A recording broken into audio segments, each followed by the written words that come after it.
O que está acontecendo na Venezuela? Bem, o que acontece na América do Sul desde a sua violenta invasão pelos colonizadores europeus. São conflitos que não se cessaram, são disputas por interesses naturais, por interesses produtivos de escravizar a população ou de transformá-la em consumidores subservientes a outras nações. São centenas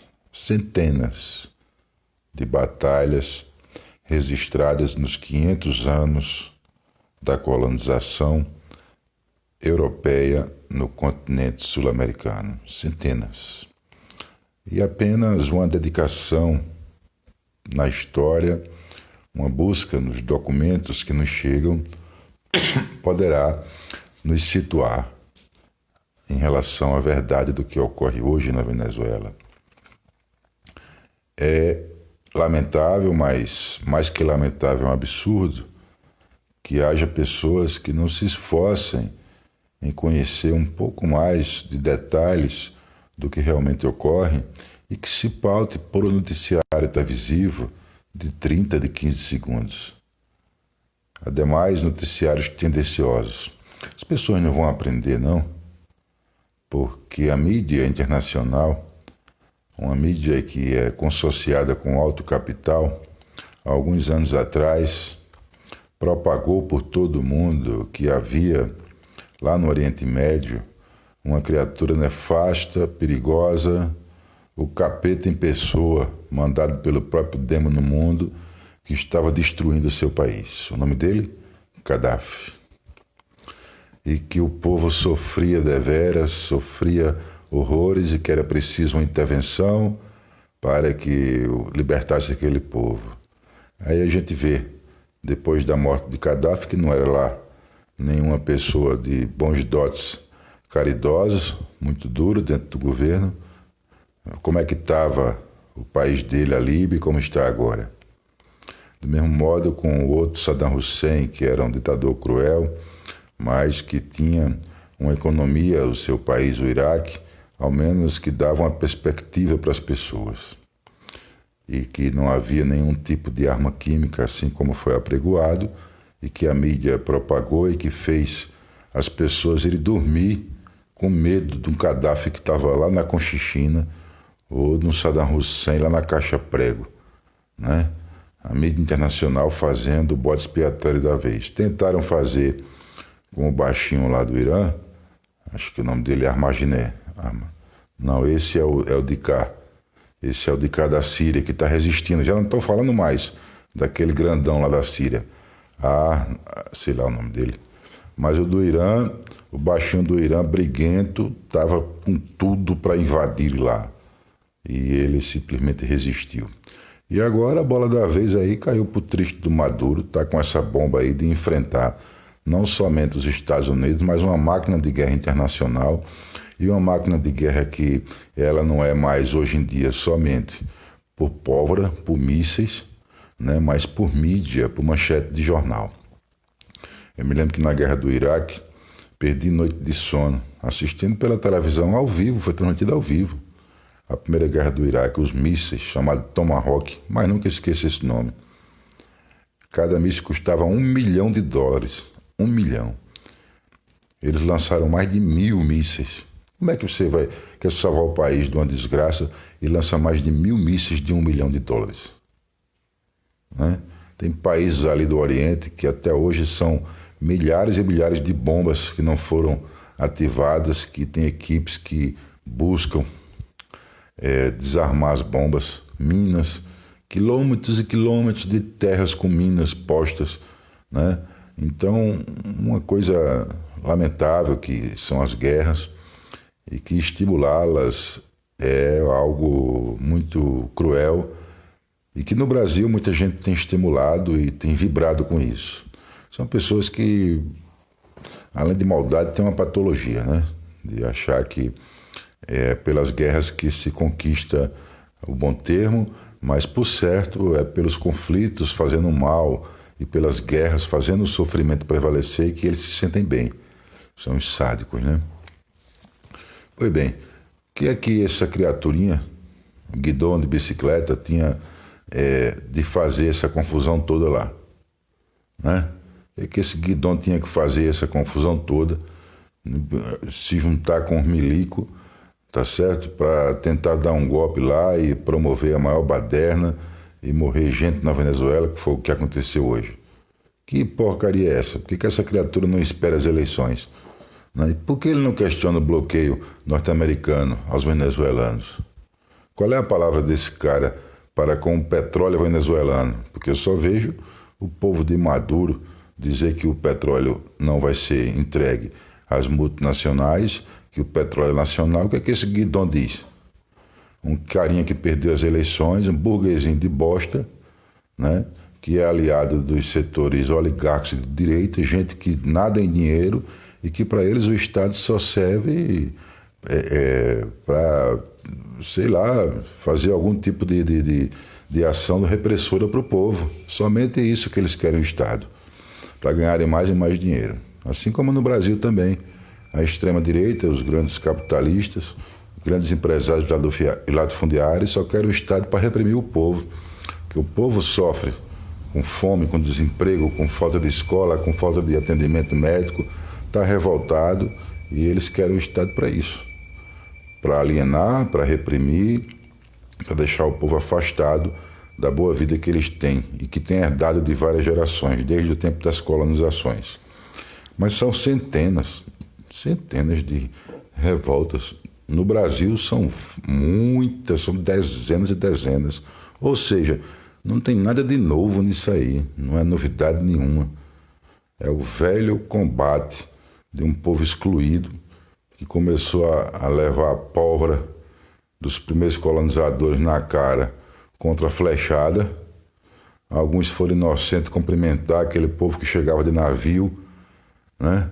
Fedendo a podridão com uma, 2 semanas, 3 semanas no mar, e ao cumprimentar simplesmente presos, escravizados para trabalharem a pulso para esses gananciosos que já vinham com interesse de dinheiro aqui. Né? E assim foram os primeiros colonizadores violentíssimos. E todos os países latino-americanos têm as suas histórias específicas. Né? Mais um capítulo aí entrando na Venezuela, e no meu ponto de vista, uma resistência assombrosa. Realmente uma coisa inédita na história da humanidade. Resistir tanto tempo à gana dos Estados Unidos da América, porque aquele povo, quando quer, se eles quiserem, eles fazem barbaridade com qualquer nação, com qualquer indivíduo do mundo. Tem mais de 50 golpes aí que eles participaram, ou diretamente, ou ajudando a fazer no mundo todo, para que país nenhum no mundo possa ter cabeça erguida, possa ter autonomia e soberania se não for debaixo das ordens deles, ordens econômicas, ordens culturais também, né? Salvo algumas grandes potências que resistiram e que se puseram contra esse imperialismo. China, Rússia, entre outras nações, a Coreia do Norte. Pronto, sim, o carinha da Coreia do Norte também estava para ser alvo, né? Estava para ser alvo dessa indústria bélica internacional, né? Não sei para que existe isso. E aí ele fez uns testezinhos lá interessantes de física, que a turma deixou ele bem quietinho. E aí a Venezuela está se mostrando resistente a esse império total, comandado por um louco. Esse Trump é nada mais do que um louco, um empresário sem nenhum compromisso com a democracia mundial, com a população dos Estados Unidos, nada. O interesse dele é financeiro, é um interesse de mídia, né?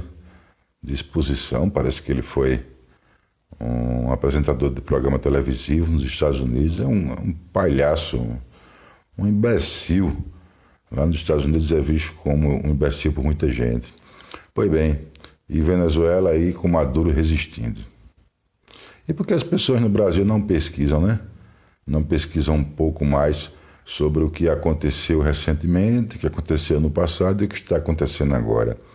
O governo de Hugo Chávez, um governo que prega soberania, que o país possa ser autogestor, que não fique dependente dos órgãos financeiros internacionais, que não venha nenhum agente externo da influência, da determinação de dizer como é que deve ser a política econômica, que o povo, e aí é o grande detalhe, né, grande atenção, que o povo que historicamente é excluído, não é durante décadas, é durante séculos, excluído das ações de Estado, passam a ser contemplados, passam a ser vistos como pessoas partícices da nação e que precisam de atender às suas demandas. O Estado deve estar presente, alimentação, saúde, seus direitos básicos, a educação, a habitação, saneamento, transporte, as condições básicas da vida moderna. E o governo Hugo Chávez faz um governo popular e isso desperta, né, a ira dos norte-americanos e do alto capital, porque eles querem perpetuar uma lógica secular. Eles querem que o povo latino-americano, em sua ampla maioria, bota aí uns 70%, fique somente trabalhando a produzir riquezas, tal qual foi aqui no Brasil, que botaram os nossos antepassados indígenas para cortar a árvore e carregar dentro do navio deles, né? Entre outras atividades forçadas que os índios foram obrigados a fazer, uma delas era cortar a árvore, uma árvore muito frondosa, uma árvore abundante que tinha no Brasil, que foi o que eles encontraram, que dava uma tinta boa, né? Uma tinta vermelha, daí o nome Brasil, de brasa, e pelo fato de ter tanta gente cortando essa árvore e botando no navio, chamaram esse país aqui, essa região, de brasileiros, né? De Brasil, né? Que aquele povo que carregava eram os brasileiros, os que tiravam as árvores que tinham abundância e que levavam para o navio eram brasileiros.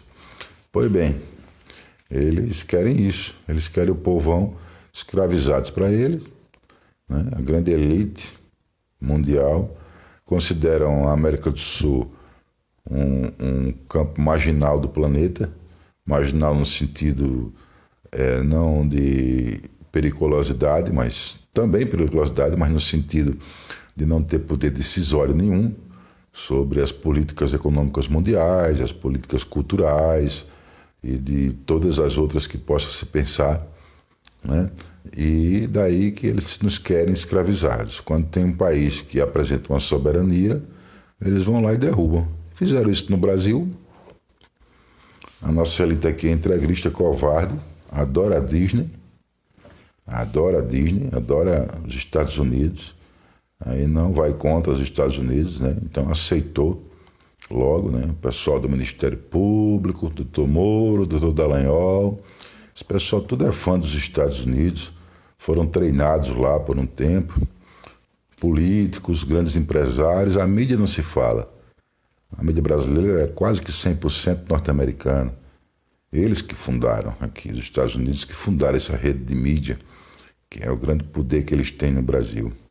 E aí armaram um golpe para derrubar o governo popular que Lula tem inaugurado, junto com uma geração de pessoas dedicadas e que passou para Dilma.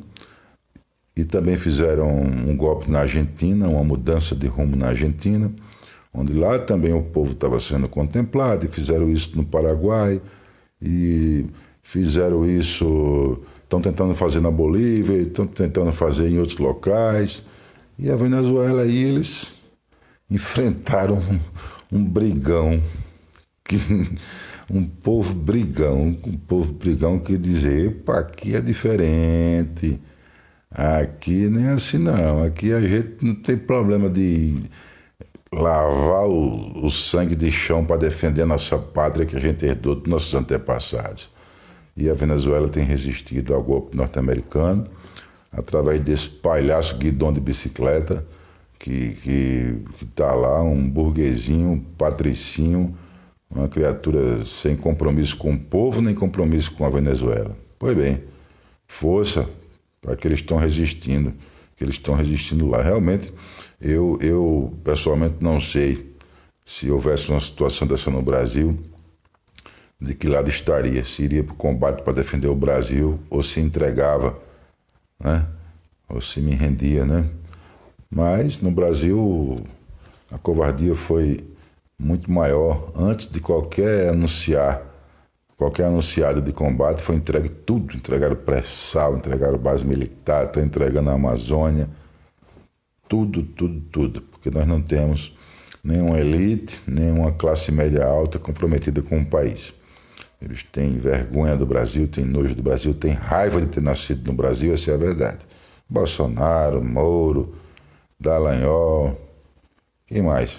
Aécio Neves, Ronaldo Caiado, esse povo todinho. Uma das piores coisas que aconteceu na vida deles, com certeza, eles terem nascido no Brasil. Eles são sofridos por isso. Então, para eles, tanto faz entregar o país aí aos americanos. Mas a Venezuela tem resistido.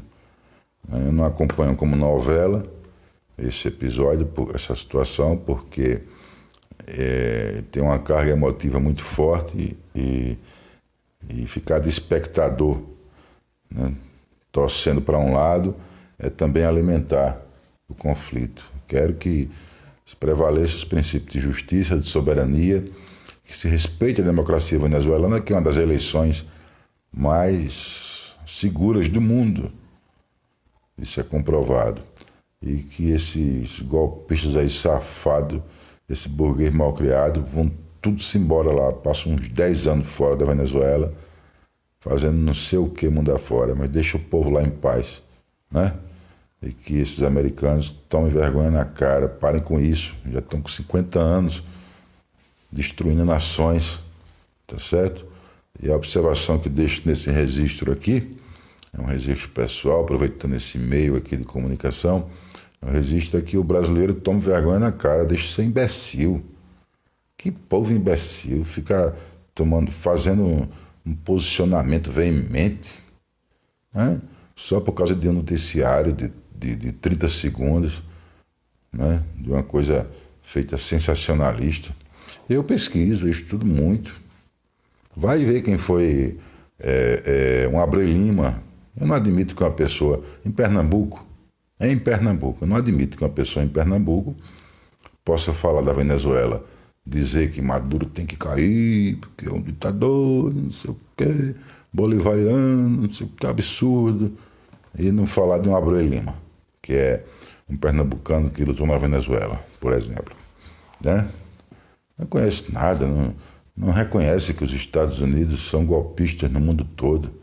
É uma nação hipócrita, covarde, terrorista. Bah, eles tomam tudo das outras nações. É um povo ruim, os poderosos de lá. O povão norte-americano é um povo decente, mas os poderosos capitalistas são ruins, é gente ruim mesmo. Não tem pena de destruir nações, matar milhares de pessoas, milhares de civis, somente para queimar a pólvora que está guardada nos estoques deles e eles enricarem fortunas. Daí que eu repito, nos anos 90, começo dos anos 90, a guerra do Iraque, soltaram mais de 1.000 mísseis Tomahawk. Cada míssil custava $1 milhão. O que está por trás disso?